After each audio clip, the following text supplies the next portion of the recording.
Hello everyone, कैसे हो बेटा आप सब? I hope you all are fine.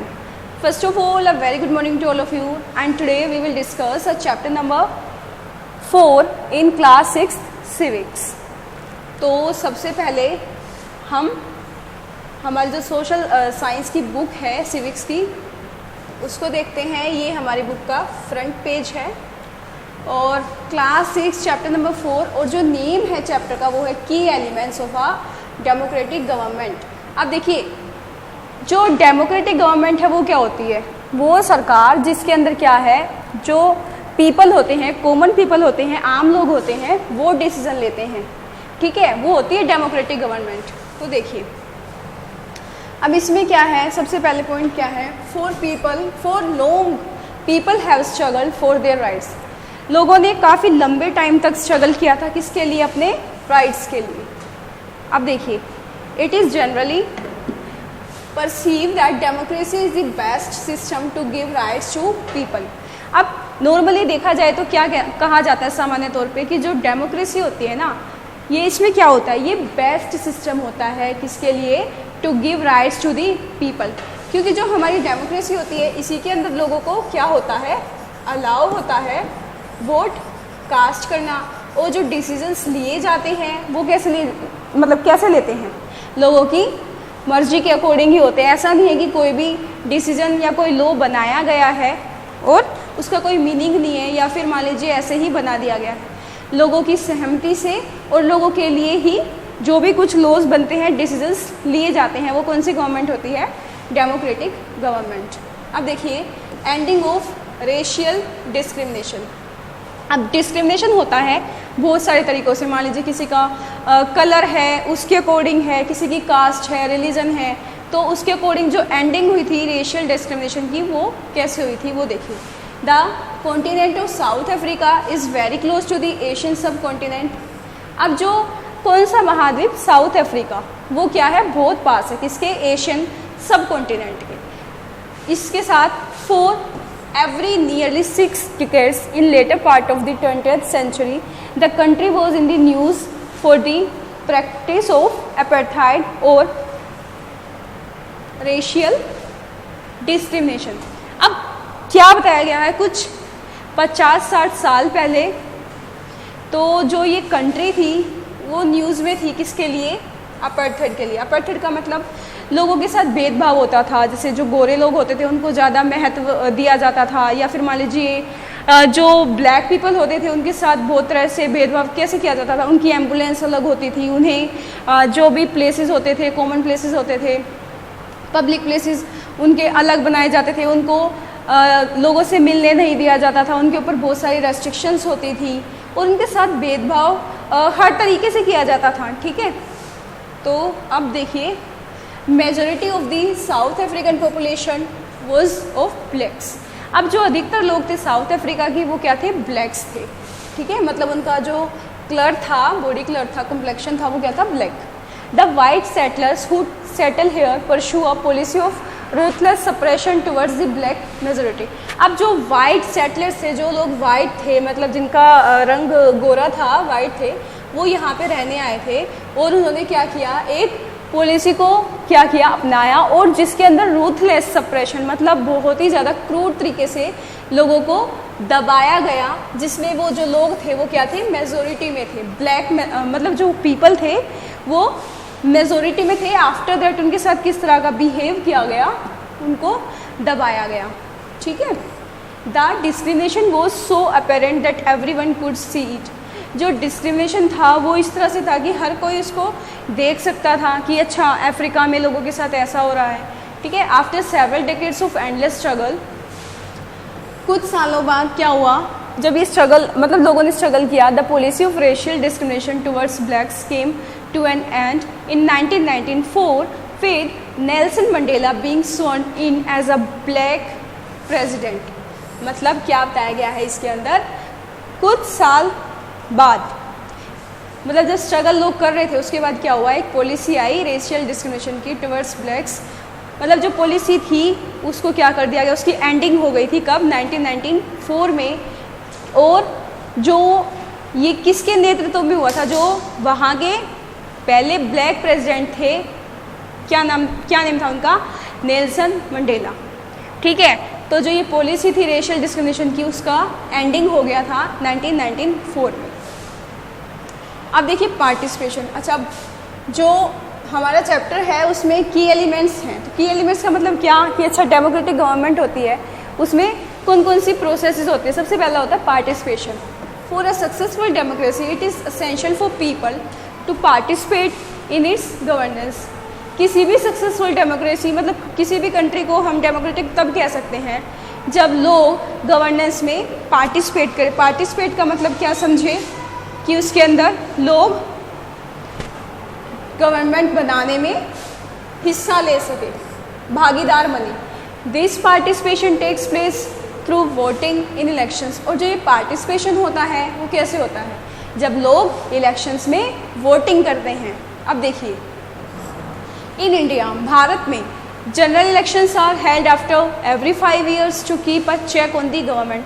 अब हर साल हमारी कंट्री भारत में क्या होते हैं? इलेक्शंस होते हैं हर 5 साल में। ठीक है, और जो भी गवर्नमेंट हमारे लिए कुछ अच्छा करती है, हमारी वेलफेयर के लिए कुछ काम करती है, हम उसी को वोट देते हैं और फिर वो नेक्स्ट टर्म में जीत के दोबारा से सरकार में आती है। ठीक है, तो डेमोक्रेटिक का मतलब यही है कि अगर मान लीजिए वो गवर्नमेंट हमारे लिए, हमारे वेलफेयर के लिए कुछ भी अच्छा नहीं कर रही है, तो हमारे पास क्या है? हमारा वोट है। वो जो हमारी पावर है उसके अकॉर्डिंग हम वोट देंगे और जो भी हमारे लिए अच्छा काम करेगा हम उसी को वोट देंगे। ठीक है। अदर वेज ऑफ पार्टिसिपेशन, दूसरे क्या तरीके हैं पार्टिसिपेशन के? In addition to election there are several other ways of participation. Some such methods are dharnas, rallies, strikes, signature campaigns and another form of protest. अब देखिए, मान लीजिए कोई लॉ आया है और आम जनता को लग रहा है कि वो उनके वेलफेयर के लिए नहीं है, या फिर मान लीजिए वो उनके ऊपर वैसे थोपा जा रहा है, तो उसमें हम पार्टिसिपेशन कैसे करेंगे? उसमें धरनाज है, हम धरना करेंगे, रैली करेंगे, स्ट्राइक्स करेंगे, हड़ताल करेंगे, सिग्नेचर कैंपेन्स होंगे, और जो दूसरे फॉर्म हैं वो क्या है? जैसे प्रोटेस्ट कर लिया, विरोध करना। ठीक है, ये सब है। उसके बाद है mass media. Mass media like TV, newspapers, magazines and other agencies also play a major role in highlighting public issues and molding public opinion। अब मास मीडिया कैसे रोल निभाती है डेमोक्रेसी में? देखिए, मास मीडिया लाइक टीवी, अब जैसे television पे जो भी प्रोग्राम्स आते रहते हैं, जो भी कुछ नया हो रहा होता है कंट्री में, न्यूज़पेपर है। ठीक है, न्यूज़पेपर में भी आती है न्यूज़, जो भी कंट्री में कुछ भी नया होता है, कोई नया लॉ बना है, कुछ अमेंडमेंट हुआ है। ठीक है, मैगजीन्स होती हैं, वीकली होती है, मंथली होती हैं, और भी एजेंसीज होती हैं जो एक मेजर रोल प्ले करती हैं हाईलाइट करने में क्या? Public issues and moulding public opinions. अब need to resolve conflicts, role of government. अच्छा, अब गवर्नमेंट तो चलो बन गई है, हमें पता है कि गवर्नमेंट होती क्या है और बन भी गई है, लेकिन उसका रोल क्या है? तो जब कोई कॉन्फ्लिक्ट होता है उसको रिजोल्व करने में। ठीक है, in any country problem may result in conflicts and lead to unpleasantness। अब मान लीजिए कोई भी कंट्री है, उसमें प्रॉब्लम्स हो सकती हैं, तो उसमें क्या है? वो किसका रूप ले लेंगी? कॉन्फ्लिक्ट का, और इसी से क्या होती है? अनप्लीजेंटनेस। There may arise a situation when two people or two groups feel that they are not being treated fairly or are being discriminated on grounds of culture, reason, religion, economic background, caste, race, etc।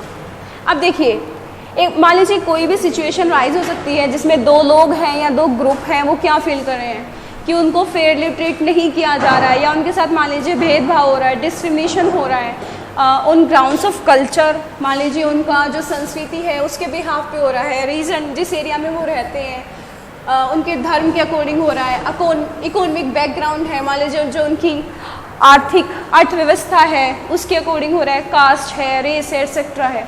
ठीक है, तो तब क्या होता है? Conflict होता है। So it is the government's responsibility to resolve this conflicts.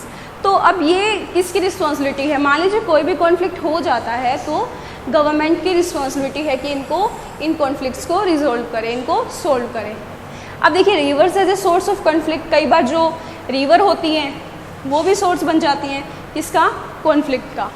The water flowing between two states और countries can lead to a conflict. अब देख लीजिए जो वाटर फ्लोइंग होता है पानी के लिए, जो रिवर्स होती हैं उनके बीच में भी दो स्टेट्स या दो कंट्रीज़ के बीच में क्या होता है, कॉन्फ्लिक्ट हो सकता है।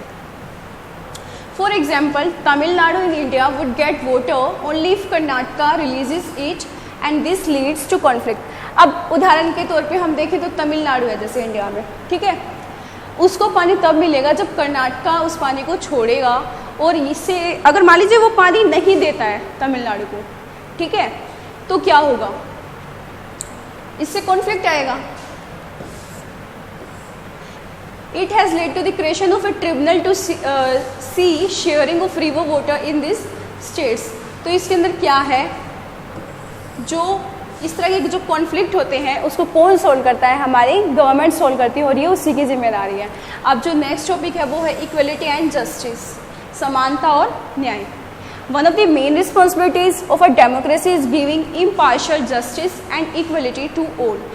जो सबसे मुख्य जिम्मेदारी है, मेन रिस्पॉन्सिबिलिटी है किसी भी डेमोक्रेसी की, ठीक है, किसी भी लोकतांत्रिक देश की, डेमोक्रेटिक गवर्नमेंट की, तो उसमें क्या है, उनकी क्या रिस्पॉन्सिबिलिटी है कि वो किसी भी पर्सन को क्या करे, इम्पार्शियल जस्टिस दे, मतलब निष्पक्ष, किसी एक पक्ष को ना मानते हुए बराबर, मतलब बिना भेदभाव के जस्टिस करे, एंड इक्वलिटी मतलब सबको बराबर समझे, एक समान समझे। अब देखिए equality and justice are two different sides of the same coin. अब जो इक्वलिटी और जो जस्टिस है ना, न्याय और समानता, ये एक ही सिक्के के दो पहलू हैं and are inseparable in democracy, और इनको अलग नहीं किया जा सकता है, दे गो हैंड इन हैंड, ठीक है। अब देखिए doctor Ambedkar had faced a long struggle for getting rights to Dalits और अनटचेबल्स। अब जो डॉक्टर भीमराव अंबेडकर थे उन्होंने क्या किया, एक बहुत ही बड़ा लंबा स्ट्रगल किया, किसके लिए, राइट्स के लिए। राइट्स किसके लिए, मतलब अधिकारों के लिए, दलितों के लिए और जो अनटचेबल्स थे, ठीक है। तो जो डॉक्टर भीमराव अंबेडकर थे ना, उन्होंने भी एक बार मतलब इस तरह का डिस्क्रिमिनेशन सफ़र किया था जब वो 9 साल के थे, ये हमने अपने सेकेंड चैप्टर में पढ़ा था।